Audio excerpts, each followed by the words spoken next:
और इस विषय पर हम बात करेंगे सुधीर राज जी से और जानते हैं वो क्या कहते हैं।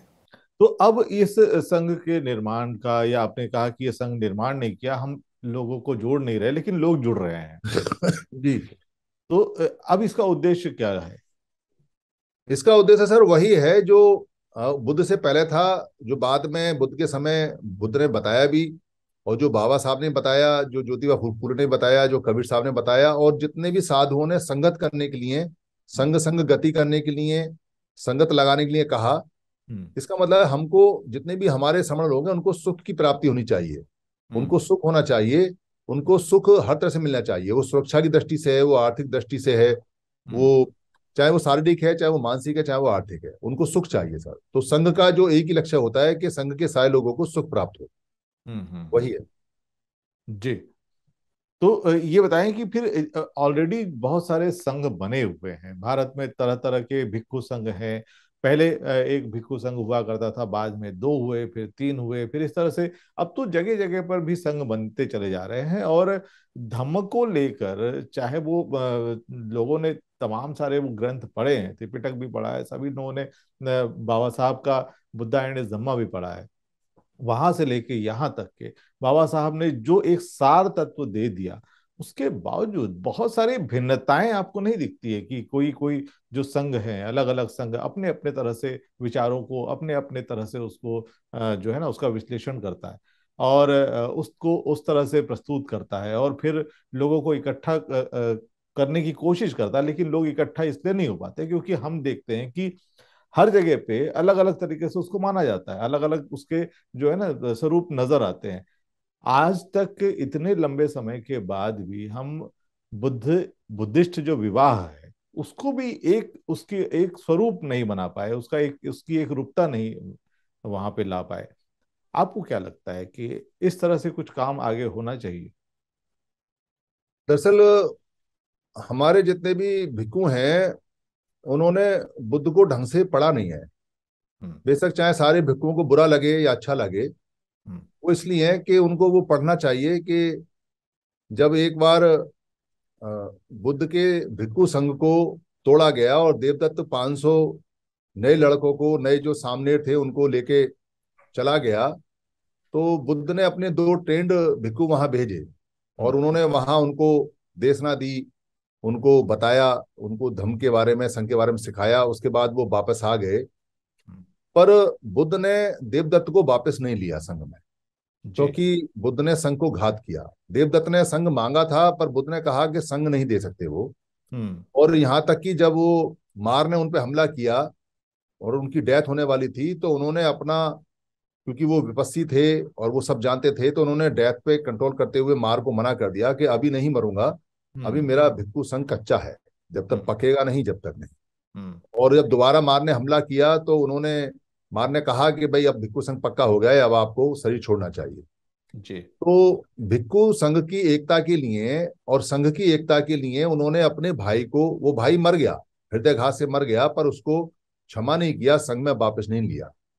तो संघ घात में, जो संघ घात करता है उसको कोई भी वापस नहीं लेता, ये बुद्ध का नियम था, बुद्ध ने खुद ही लिया। हम्म। और जो लोग संघ चलाते हैं और जो लोग कम्युनिटी चलाते हैं, वो भी संघ घात के व्यक्ति को छोड़ते नहीं। हम्म। हमारे जो भिक्षु हैं वो इस बात को नहीं समझते कि संघ के टुकड़े कर कर कर वो बुद्ध धर्म से, भिक्षु से, जो धम्म है उससे संघ घात कर रहे हैं, धम्म घात कर रहे हैं, और हम्म। बुद्ध घात कर रहे हैं। ये जी। उनको नहीं समझ में आता। बुद्ध ने साफ कहा था कि भिक्षु रजत नहीं रखेगा। रजत का मतलब उस समय सोना चांदी धातु होता था, बाद में पैसा हो गया। तो हम्म। रजत रखने के लिए मना है। अभी तो सीधे सीधे अकाउंट नंबर जा रहा है और रजत ले रहे हैं, पैसा ले रहे हैं। और हम्म। वो जो विनय पीठक है उस पर बात नहीं करते। हम्म। और सारे भिक्षु संघ के अंदर नेता हैं, जबकि बुद्ध ने नियम बनाया कि संघ के अंदर वो भी संघ नायक नहीं थे। और हम्म। उन्होंने मठ परंपरा के लिए उसी समय मना कर दिया, जब महावीर एक्सपायर हुए और एक भिक्षु उनके पास आया और उसने ये कहा कि भंते, वहां महावीर एक्सपायर हो गए हैं और वहां मठ की गद्दी के लिए झगड़ा हो रहा है, हम में झगड़ा ना हो, इसलिए आप यहाँ पहले ही किसी को उत्तराधिकारी बना जाए। तो हम्म। उन्होंने कहा था कि धम्म का उत्तराधिकारी धम्म ही होता है और संघ का उत्तराधिकारी संघ ही होता है। तो अगर तुमको कोई संशय है, तुमको धर्म या संघ समझ में नहीं आया, तो मैं बता देता हूँ। पर हम्म। उन्होंने यहाँ तक कि अपना पूरा परिवार भी खत्म कर दिया। उनके यहाँ कोई परिवारवाद नहीं, उन्होंने पूरा परिवार उसमें लगा दिया काम में, और पूरा परिवार शुरू से लगा रहा, अपना नाम भी खत्म कर दिया, अपनी शक्लें भी नहीं बनने दी, अपनी हम्म। मूर्तियां भी नहीं बनने दी। ये जो उन्होंने संघ के नियम स्थापित किए, उन संघ के नियमों को दुनिया ने अडॉप्ट किया। जी। जो मोहम्मद मुस्तफ़ा सल्लल्लाहु अलैहि वसल्लम जो इस्लाम बनाया, उसमें मूर्ति पूजा नहीं है, उसमें शक्ल भी नहीं है, मोहम्मद साहब की शक्ल नहीं है उसके अंदर, ना ही उसके अंदर कोई मूर्ति है, जी। और ना ही वहां कोई व्यक्तिवाद है, ना ही कोई परिवारवाद है, पर बाद में लोग बना ले देते हैं। हम्म। ऐसे ही जितने भी जो संघ बने हैं, वो सारे संघ उसी नियम को अडॉप्ट करते हैं जो बुद्ध के हैं, और उस पर सफल भी रहते हैं। पर हमारे खुद के नियम होते हुए, सबसे दुनिया का प्राचीनतम संघ होता हुआ, हमारा ओरिजिनल संघ होता हुआ, कॉपीराइट हमारे पास, नियम हमारे पास, सब कुछ हमारे पास, हम लोगों को संघ की याद नहीं आती।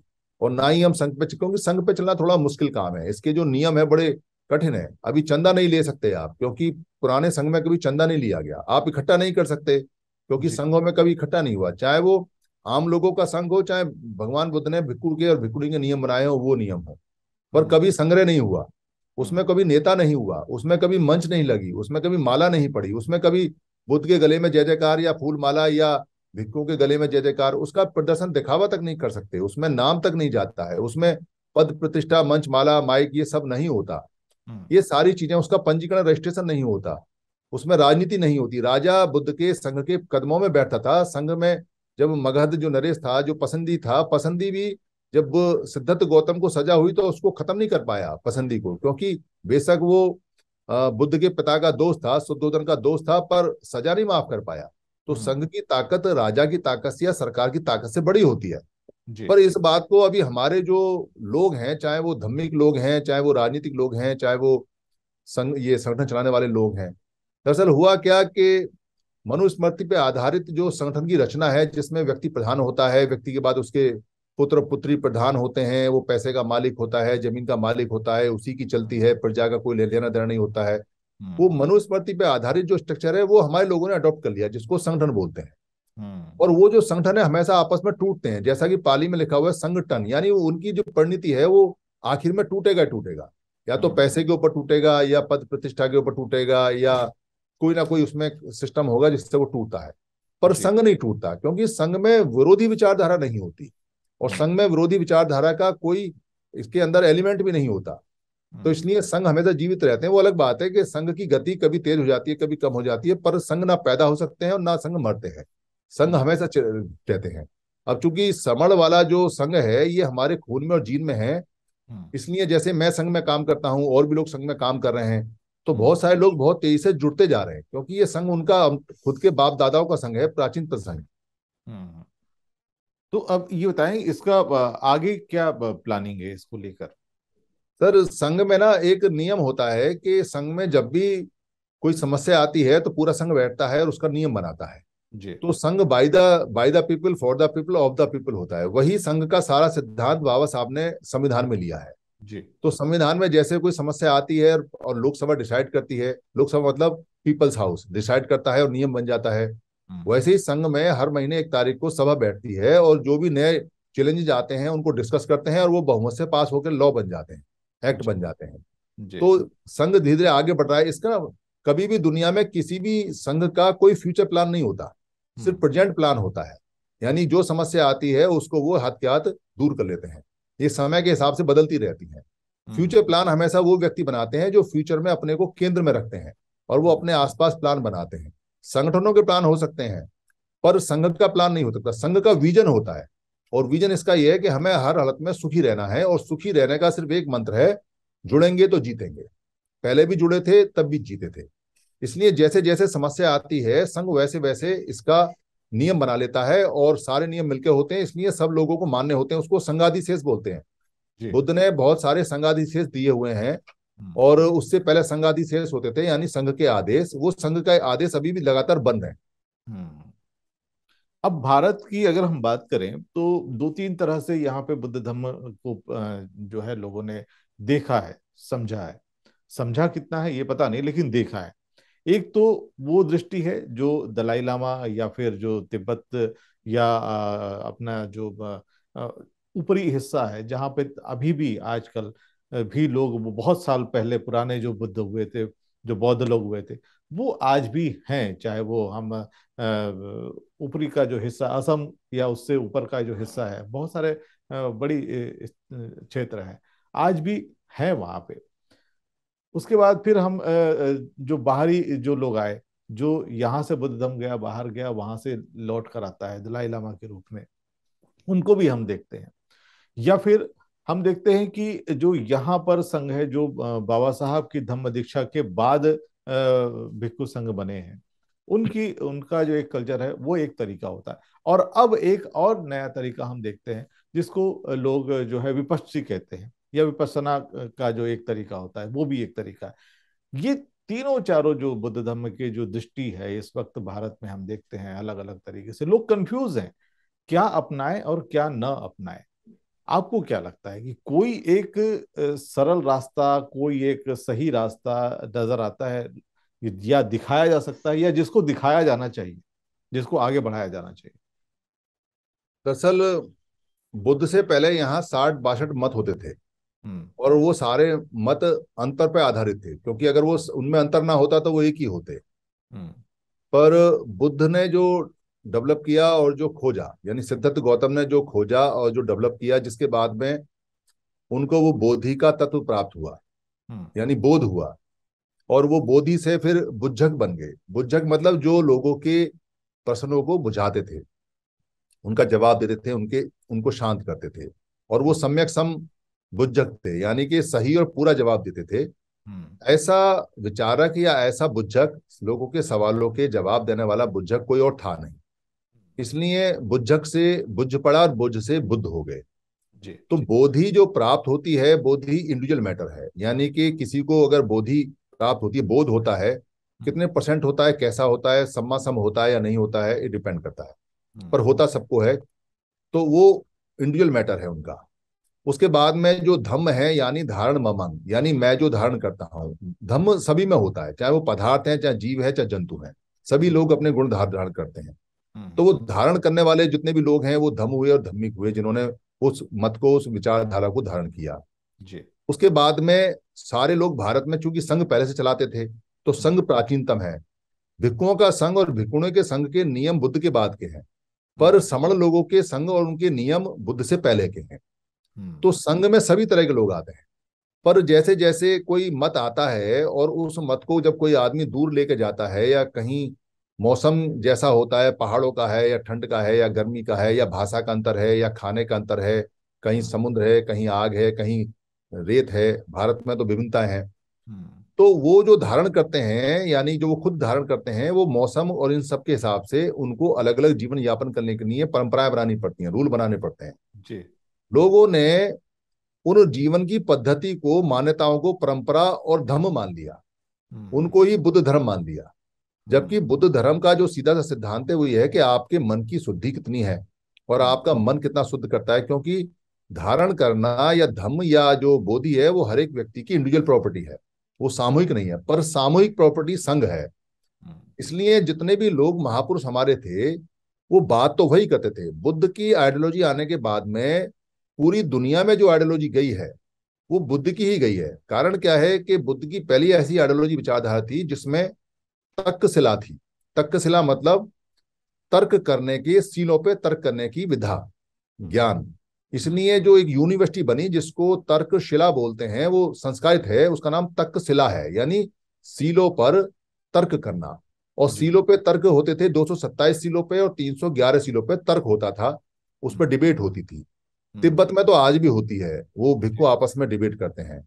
हम्म। यही जो तर्क है, इस पूरी जो पृथ्वी है उसमें बुद्ध को सबसे अलग खड़ा करते हैं। क्योंकि बुद्ध ने कभी वन साइडेड प्रवचन नहीं दिया। बुद्ध ने हम्म। कभी ये नहीं कहा कि बोल दिया और बोल के बात खत्म हो गई तो आपको मानना है। बुद्ध ने कहा तर्क करते रहो, तर्क पे जो अच्छा हो उसे करते। क्योंकि वो जानते थे कि तर्क पे कसा हुआ वही आएगा जो नेचुरल है, और वही आएगा जो धम्मिक है, और वही आएगा जो बुद्ध ने खोजा है, और कुछ आ नहीं सकता।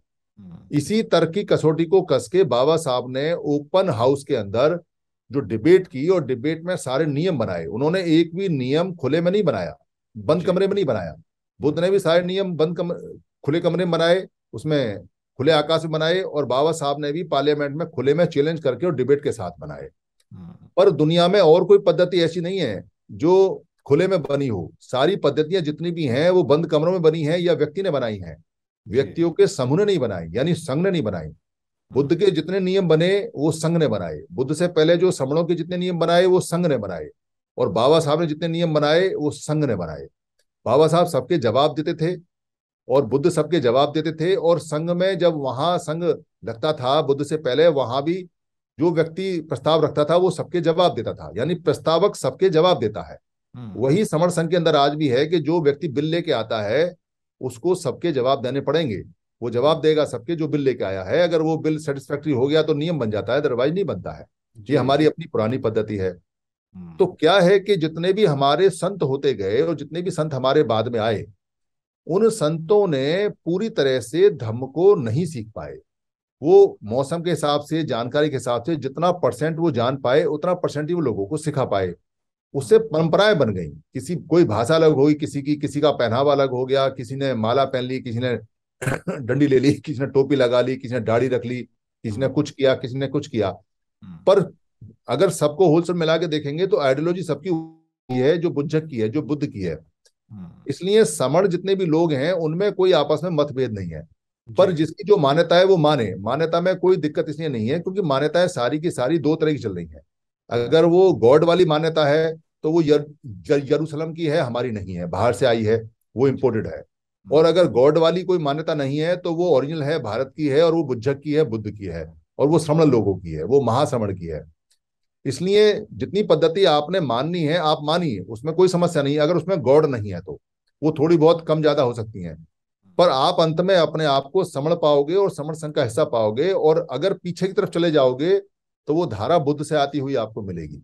ये चैलेंज है इस बात का, कोई कितना भी ज्ञानी हो, ओपन चैलेंज है समण सिंह का कि आप अपनी धारा में जाओगे तो आपका केंद्र बुद्ध मिलेगा, या बुद्ध से पहले जो समण लोग थे वो मिलेंगे। इसलिए हमें किसी के मत से कोई दिक्कत नहीं है, पर हमें इस बात से दिक्कत है कि वो समण संघ का मेंबर है या वमन संघ का मेंबर है। क्योंकि समण संघ का जो पहला नियम है वो ये है कि केवल समण, अगर आप समण हैं तभी समण संघ में आ सकते हैं। अगर आप वमन हैं तो आप अपने संघ में जाइए, आपका यहाँ कोई सेवा नहीं हो सकती। जी जी जी जी। वाकई धम्म की अगर बात करें तो वाकई बहुत गहराई है और बहुत कुछ समझना अभी बाकी है, बहुत कुछ जानना अभी बाकी है। खासतौर से जो तमाम शिलाओं पर लिखा हुआ है उनको अभी पढ़ना बाकी है। बहुत सारी बातें लिखी हुई है जिनको हम अभी तक समझ नहीं पाए हैं। धीरे धीरे समझेंगे क्योंकि भाषा का मामला है। भाषा जब समझ में आएगी तो बात भी समझ में आएगी, क्या लिखा है उसका आशय भी समझ में आएगा।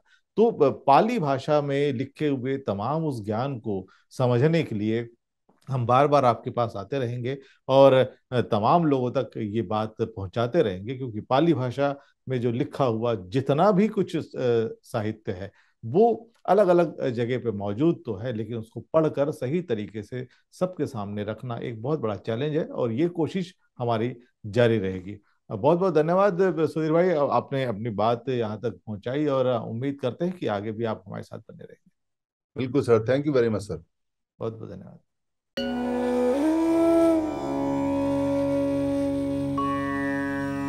बुद्धं शरणं